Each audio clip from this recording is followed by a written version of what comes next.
Hi, I'm simping, and if you can probably tell from my voice, homeboy was sick. I am recovering from getting violated by, I don't know, a cold, a flu. What even is the difference between the two? Honestly, man, I probably had fucking COVID. Who knows? But Aespa, alright, Aespa came the fuck back. So. Actually, why'd I word it like that? That sounds so weird. Aespa had a comeback.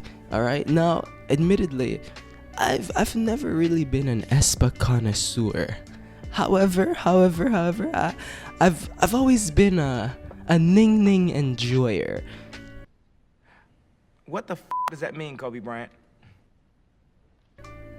Now, this might be an active volcano level take, but my favorite Aespa song was the one they did for the fucking Tetris movie.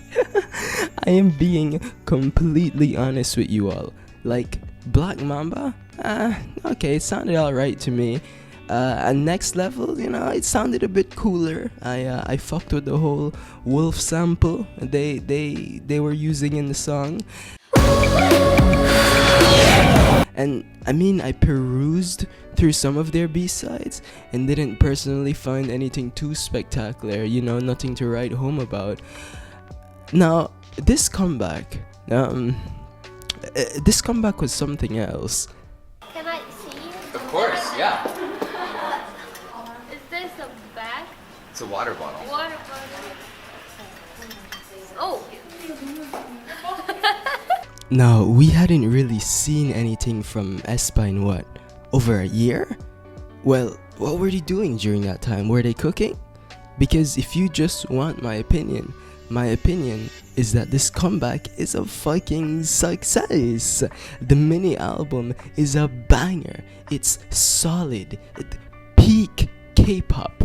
If I can find a way to further illustrate it, it's like if Suleon was a mini album, she would be this mini album. Just sheer perfection. I'm so sorry, that was the dumbest fucking analogy I've ever made in my life. But you guys understand what I'm saying, right? All of you? All of my 1, 2, 3 subscribers? Well, 2 actually. I forgot one of these subscribers is my alternate YouTube account. But I'm sure you guys get where I'm coming from. But already, I feel like Aespa had a lot they needed to bring to the table for not really keeping their fan base fed for all that time. But in my case specifically, me not being the biggest Aespa fan, I did not go into this album with high expectations. Well, apparently, I was just dumb as hell, and it took me this long to finally see what all you Aespa stans had been seeing in this group this entire time. 뒤에 누가 탔어? 대박 뭐야? 대박. Hey baby, welcome to my world. 발끝에 연결로만 it's a new. Now, the album starts off strong in my opinion. Sure, Welcome to My World is a sort of slow song. It feels very leisurely, and a lot of people don't really like that kind of thing. But taking it slow sometimes can be pretty rewarding.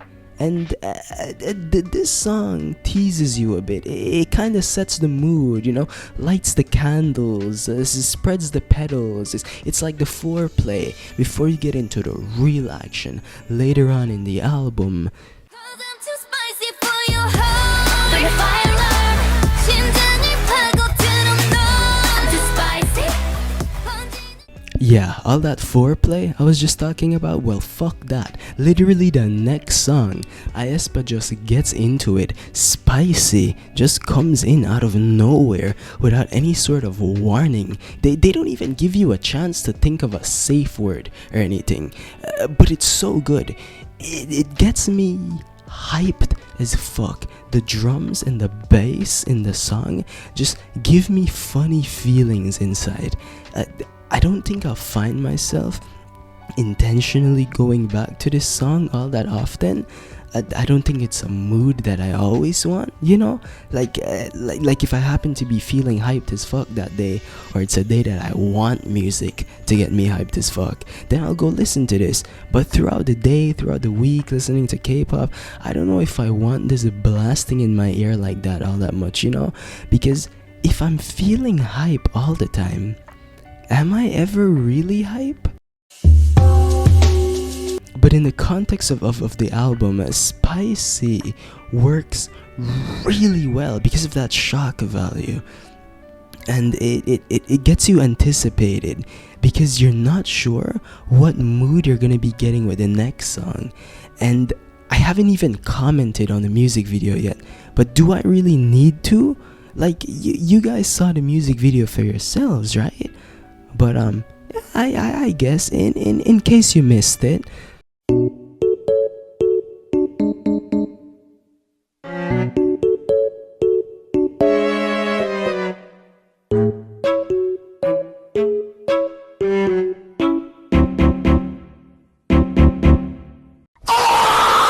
Cause I am salty and sweet. Cover 못해 색다른 tree. salty and sweet. Now, I love what they are doing in this EP. It feels like you're being slingshotted around. You're on a swing or something. You're on a roller coaster. If Welcome to My World was, oh, these edibles ain't shit, Spicy was the, oh fuck me, I knew I shouldn't have eaten that third brownie. Well, salty and sweet is just way more grounded. Salty and sweet feels a majority of your time listening to it at least very cool, very smooth. Like everything is kind of starting to wear off, but you know you're still a little on edge, hearing voices here and there. Your body still tingles a bit, but you're relatively starting to be, you know, okay now. By the way, whatever instruments or sounds they have going on in the background of this song is nasty as fuck. Like, I heard noises I've never heard before in my life. I'm pretty sure the homies at SM invented a couple new instruments while cooking this song up. But the weirdest or best part of the song for me was how it made me feel. It is odd to explain, but listening to this song at max volume, it really made me feel like I'd eaten something sour. Like, I kid you the fuck not. You know when your jaws kind of like sink into your mouth and you kind of cringe a little when you eat like a lime or something, or the food's a little too salty?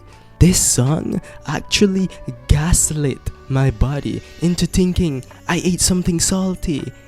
Some of those extraterrestrial ass sounds in the background deadass made me feel like that. I don't know, man. I don't know.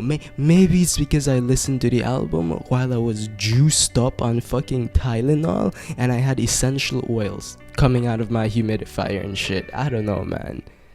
수면보다 훨씬 짙은 너에만 끝까지 알고 싶어 just sip. Thirsty goes hard as fuck. I'm gonna say it right off the bat. No long-winded dumbass analogy. Just me admitting that this song is a banger. All the girls are amazing on this song, but I feel like Karina and Giselle especially ate this song the fuck up. The chorus is just flawless, man. The verses are engaging. The ad-libs are amazing.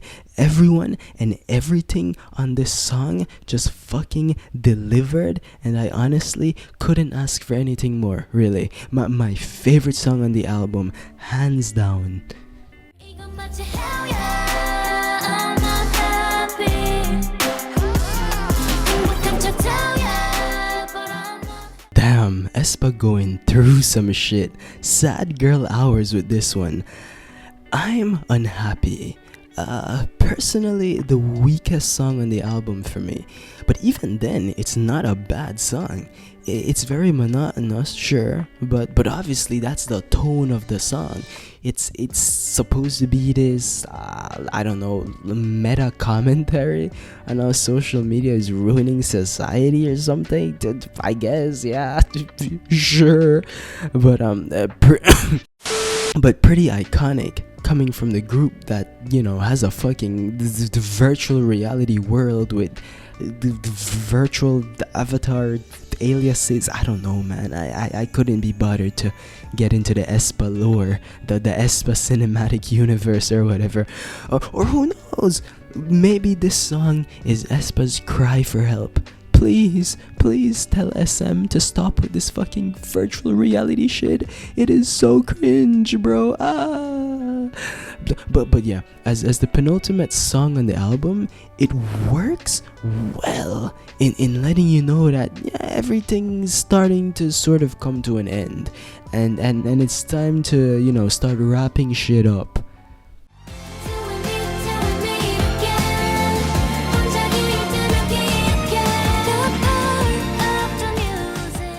Till we meet again. I feel like we should be taking this song way more seriously. Who knows when the fuck Aespa will come back? A year from now? 2 years from now? Who the fuck knows, bro? All we can do is hope their comeback schedules aren't looking like Blackpink's. But till we meet again, it's a lovely song. After a banger album, this song feels very satisfying to listen to. It's very cathartic, and really it feels like a nice ribbon that ties the whole gift together.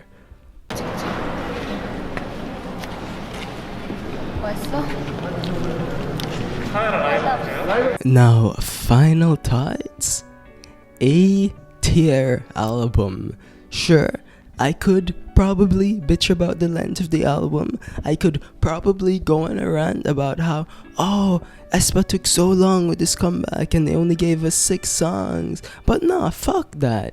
They gave us 6 banger songs. They gave us a short album, sure, but it was masterfully crafted. How often can you say that about K-pop albums or EPs or whatever? Usually, if K-pop groups nowadays aren't just dropping singles or 2-song EPs, they'll have 1 good memorable song, maybe 2 on their album, and then all the rest is just forgettable. But Aespa's My World gives us 6 amazing songs, and honestly, if I have to wait a year again for Aespa to come back, but with the expectations that they're gonna be dropping quality stuff, then hey, I don't mind. I can listen to Twice. They be having like world tours and comebacks and shit like 2-3 times a fucking year, bro. Like Twice's work ethic is low-key concerning. But yeah, rating for Aespa's My World mini album, 8.5 out of 10. I'm simping for it. This album definitely has me down bad, and Ning Ning definitely has me down astronomical. But yeah, that's all I have to say. If you watched all the way through, hey, thank you. I love you. I appreciate it. But yeah, that's it. Bye. 딱히 널 좋아한 적 없으니까 조금도 아쉽지가 않다니까 내가 날 속여 all day all night. Yeah, I know it feels like you're paying the price. 내 모든 것을 다 바라지 마. So let's take it back.